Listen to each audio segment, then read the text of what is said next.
Color PPF is becoming really popular in the wrap industry thanks to its ability to be installed either wet or dry. Many installers even do some panels wet and other panels dry depending on the surface. But if you're noticing some imperfections during dry installation, you're not alone and there is a solution. That's why we're going to talk about Tack Repel and the reasons why you should almost always use it when installing PPF dry. We'll also take a look at the benefits of wet installing Color PPF using a traditional method and why that produces the best results.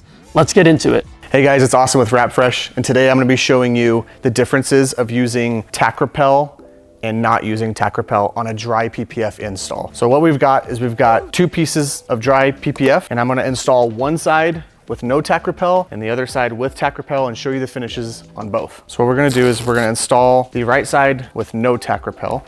And I've just got a little 1 foot piece here. And I'm gonna install both the exact same way. So I'm just gonna lay this here.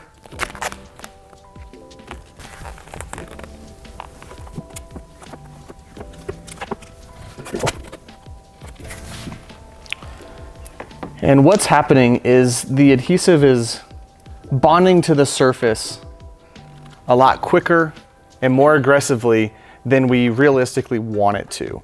Even though this is a soft tack adhesive, as I'm installing this, the adhesive is grabbing the paint pretty quick and it's going to leave what we call worming. This doesn't always happen, but if we can avoid it with Tack Repel, that's our main goal. So after installing this, we see a little bit of the worming going on. This is also a pretty flat door, but when it comes to hoods, bumpers, things that are gonna need to be repositioned over and over, you're probably gonna notice this quite a bit more.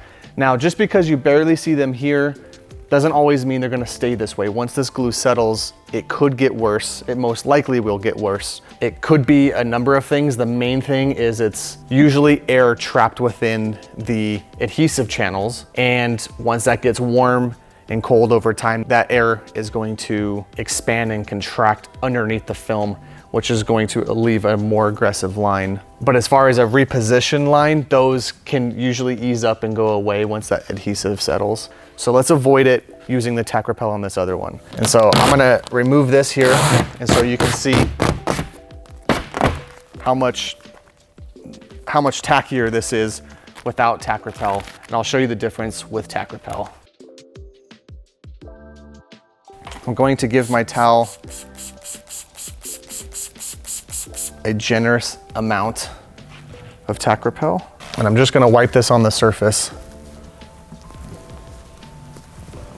Nothing crazy, just making sure that I'm getting every inch minus the edges and corners. That's where you want this stuff to stick. And once this dries, it will look like a cloudy, rainbow, silky looking soap on top of the surface. And now that that's dry, let's go ahead and install this. So same thing.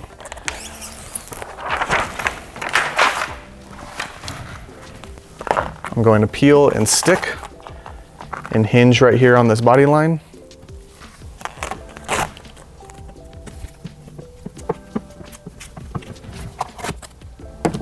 Using Tack Repel will also help use the air egress in the film due to the fact that it's not sticking to the paint as hard right away. It allows that air to escape outward.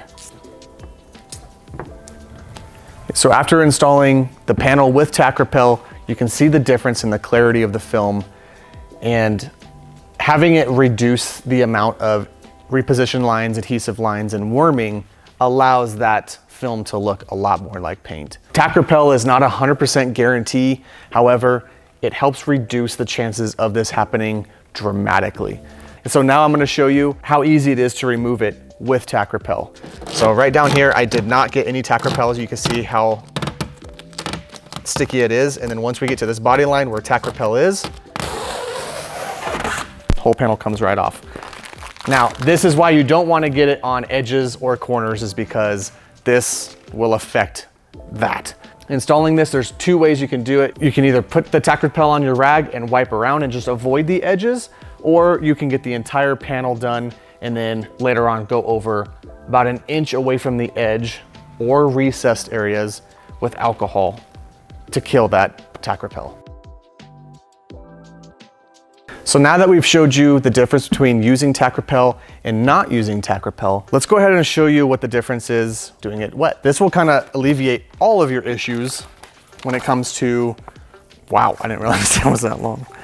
That's what she said. Doing it wet will alleviate a lot of these issues because the soap and the water between the surface of the paint and the adhesive is creating that barrier for you. So as you can see here, we'll do this wet.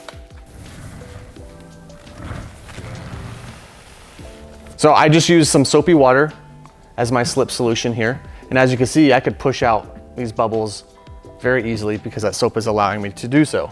This is essentially what Tack Repel is doing in a dry form. So we can squeegee out the water here. And you would do this the same way you would do a clear PPF.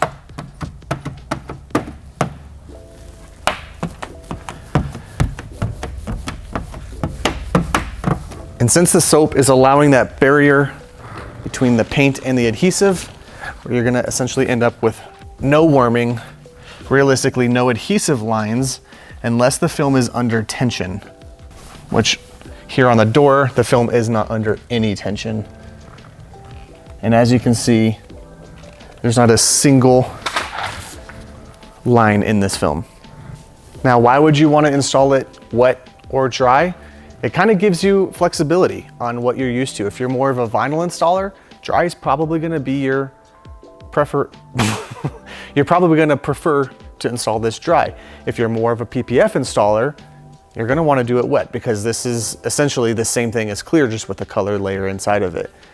So this kind of allows you to enjoy the film for multiple installers, going from a vinyl installer to a PPF installer. But if you are going to install this dry, we highly recommend using Tack Repel for that ultimate gloss finish.